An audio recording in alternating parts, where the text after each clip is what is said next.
मोनसे गोजोनथाव खौरां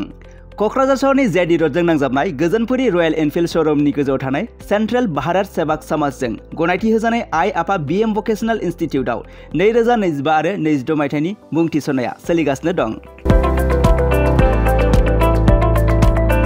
HS आरो HSLC उथ्रिसारनाय बिजाथि एबा फरायसाफोरा बे भकेशनेलाव गावारि सोलोंथाइखौ लानो हागोन। गोदान मुं थिसननाय आयदाफोरा जाबाय BSS diploma in medical record signs, BSS diploma in EEG and EMG Technology, BSS Diploma in Critical Care Management, BSS Diploma in Hospital Waste Management, BSS Diploma in Hospital Infection Control and Prevention, BSS Diploma in First Aid and Patient Care,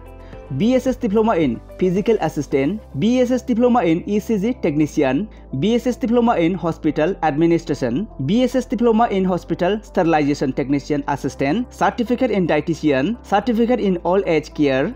Certificate Hospital Housekeeping, Lab Assistant, Pharmacy Assistant, Certificate in Emergency Medical Service, Certificate in Pulmonary Function Test एबा PFT Technician, Certificate in Awareness of HIV/AIDS, Certificate in Anti-Malaria Training आरो लोगोसे Office Management Courses, Computer Courses आरो Communicative and Soft Skill Educationनि कर्सफोरखौ 2 बोसोरनि गेजेरावनो आबुं खालामनानै BSS एबा भारत सेवाक समाजजों गनायथि होजानाय डिप्ल'माखौ लानो हागोन।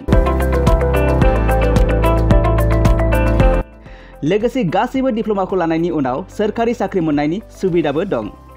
जुदि नोंथांमोनहा बेफोर कर्सनि थाखाय गोदानै मुं थिसननो गोसो दङब्ला आइ आफा बीएम भकेशनेल इनस्टिट्यूटनि नैबे मबाइल नाम्बार 9395899391 एबा 8135971844 बे मबाइल नाम्बारनि गेजेरजों थोंजों सुलाद लाहरनो हागोन।